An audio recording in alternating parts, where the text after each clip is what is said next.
Fondasi tidak tertarik ambruk. Sementara kita selamatkan dulu korban, habis itu kita selamatkan gedung existing untuk pembersihan 100%. Sehingga kalau bisa siang ini kita bisa membantu evakuasi korban sebanyak 13. Demikian. Dan saudara, untuk mengetahui perkembangan informasi terkini sudah ada jurnalis Kompas TV Alfian Rahman di Rumah Sakit Bayangkara Polda Jawa Timur di Surabaya. Selamat pagi Alfian, apakah ada perkembangan terbaru korban meninggal yang sudah berhasil diidentifikasi dan berapa jumlahnya?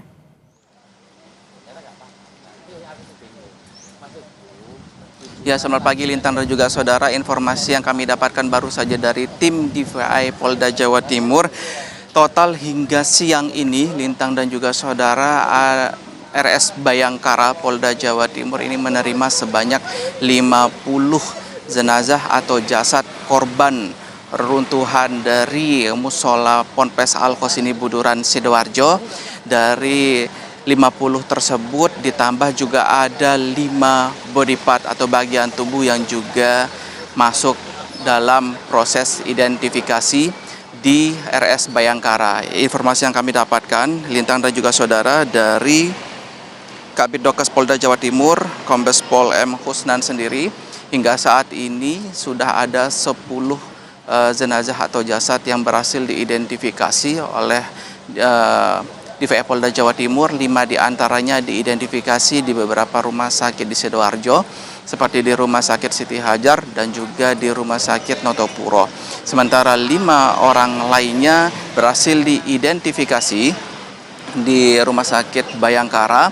3 di antara 5 tersebut diidentifikasi pada tanggal 4 Oktober 2025, sementara sisanya baru semalam dapat diidentifikasi dengan 2 orang. Yang pertama berasal dari Bangkalan, Madura, dan juga korban selanjutnya yang meninggal berasal juga dari Surabaya. Kedua ataupun kelima jenazah ini sudah dikembalikan ke pihak keluarga untuk proses pemakaman di tempat masing-masing. Kami juga memantau begitu Lintang dan juga saudara, di tempat saya melaporkan saat ini memang juga dibuka posko untuk informasi bagi keluarga korban yang tidak datang ke TKP tapi juga datang ke Rumah Sakit Bayangkara. Pantauan kami dari pagi tadi memang tidak seramai di posko gabungan yang ada di TKP, namun baru saja kami memantau ada 1-2 keluarga yang baru datang di Rumah Sakit Bayangkara dan untuk mencari informasi lebih lanjut terkait proses identifikasi yang dilakukan oleh tim DVI Polda Jawa Timur.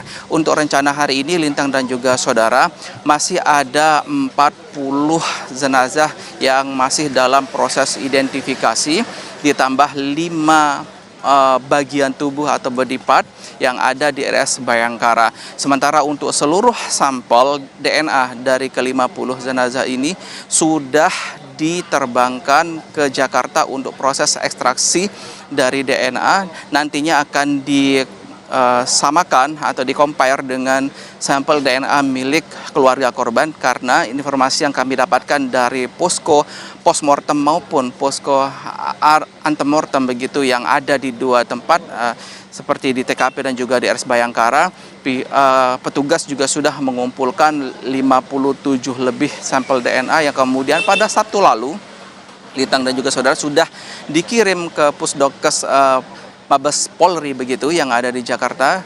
Dan nanti hasilnya ini memang kalau seperti standar biasanya ada 2-3 minggu, namun dari tim DVI Polda Jawa Timur ini meminta agar hasil sampel ekstraksi dari DNA ini dapat keluar lebih cepat, 2-3 hari. Begitu, Lintang.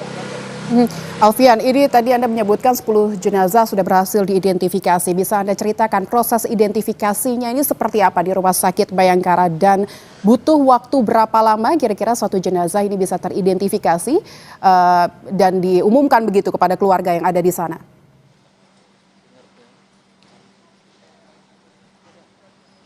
Terkait rentang waktu yang memang berbeda-beda begitu Lintang dan saudara terkait waktunya, karena ini setiap kondisi jenazah yang dibawa dari tempat kejadian peristiwa menuju RS Bayangkara memang kondisinya berbeda-beda. Ada yang masih utuh, ada pun yang sudah tidak utuh. Dan ini juga dipengaruhi oleh faktor lain, yaitu lamanya jenazah berhasil dievakuasi. Karena kita ketahui bersama pada hari ini merupakan hari ke-8, otomatis ini akan berdampak juga terhadap kondisi fisik dari jenazah itu sendiri. Untuk yang kami dapat informasikan, ini Lintang dan juga saudara, proses memang masih berlangsung di tempat saya melaporkan saat ini 24 jam non-stop. Ini proses identifikasi dilaksanakan dengan melibatkan berbagai macam dokter, polisi, dan juga instansi lainnya yang untuk mempermudah proses identifikasi. Adapun proses identifikasi dilakukan dengan berbagai macam cara, salah satunya yaitu DNA, salah lainnya yaitu Lintang, ada juga menggunakan sidik jari, ada juga menggunakan bentuk gigi. Oleh sebab itu, ini pihak keluarga juga diminta untuk dapat mensupport kebutuhan-kebutuhan tersebut, seperti foto yang dalam foto tersebut diharapkan foto yang menunjukkan gigi atau foto dalam keadaan tersenyum, begitu, hingga ini nanti akan dapat mempermudah proses identifikasi dari para petugas, karena ada beberapa sampel, baik itu sampel primer maupun sampel sekunder. Sampel primer sendiri seperti sidik jari, bentuk gigi, dan juga DNA, sementara sampel sekundernya ini adalah atribut yang digunakan oleh para korban sebelum meninggal, bisa seperti baju atau mungkin aksesoris lainnya yang menempel pada badan korban. Dan ini memang masih terus dikumpulkan dari posko antemortem dan akan diselaraskan dengan data dari postmortem atau setelah terjadinya kematian. Nanti akan dilanjutkan dengan proses rekonsiliasi, begitu Lintang dan juga saudara. Proses ini juga melibatkan dari pihak keluarga. Jadi setelah diidentifikasi secara formil oleh petugas dari DVI Polda Jawa Timur, data dari 2 sampel tersebut, baik itu data primer maupun data sekunder, termasuk juga data dari antemortem dan juga dari postmortem, ini akan ditunjukkan kepada keluarga.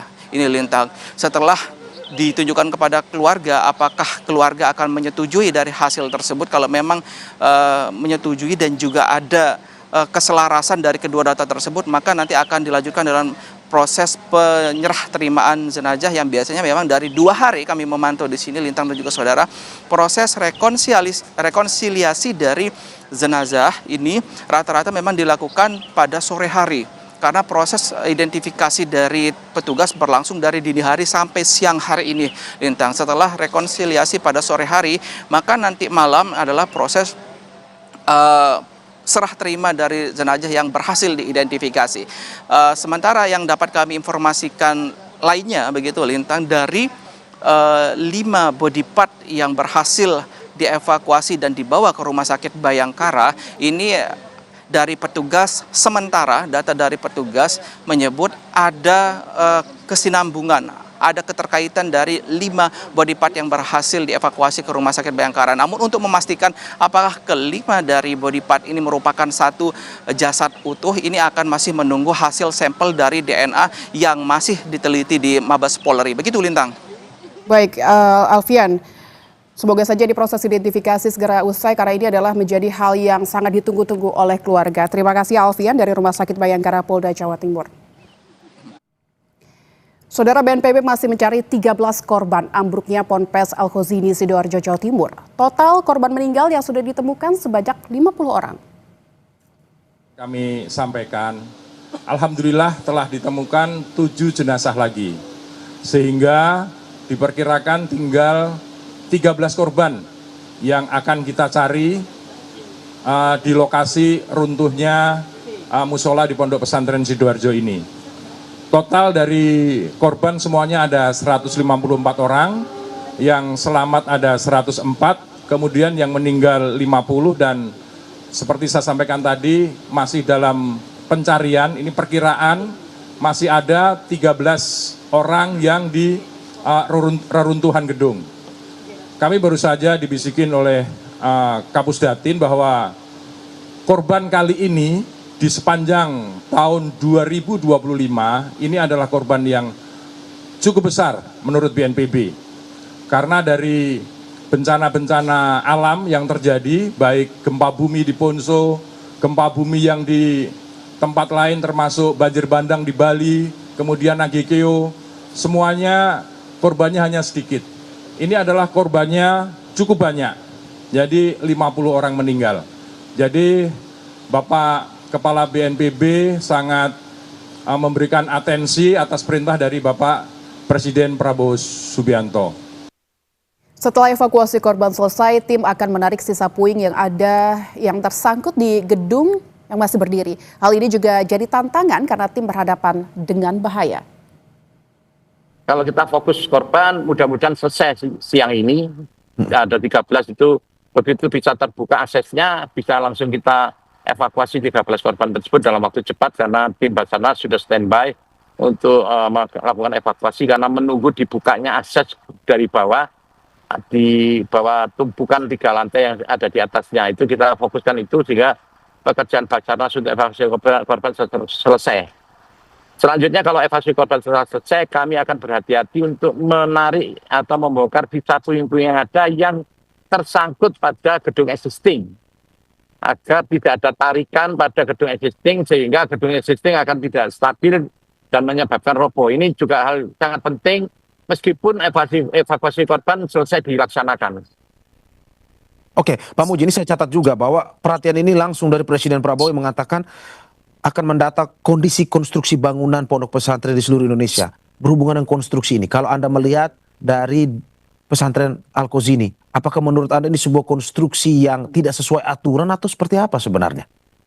Ya, kalau ditanya mana yang paling penting untuk konstruksi seperti fasilitas umum pendidikan yang berbentuk gedung bertingkat ini adalah yang kami temukan bahwa sambungan-sambungannya itu tidak bekerja, tidak dipasang dengan baik. Kayaknya orang bisa membangun bentuknya dari luar sama, tapi di dalamnya sambungan-sambungan tulangan antar. Dan saudara, Breaking News Kompas TV kami akhiri. Informasi terkait sepekan pencarian korban pondok pesantren yang ambruk di Sidoarjo akan kami hadirkan di program-program Kompas TV lainnya. Saya Lintang Pudiastuti pamit undur diri. Sampai jumpa.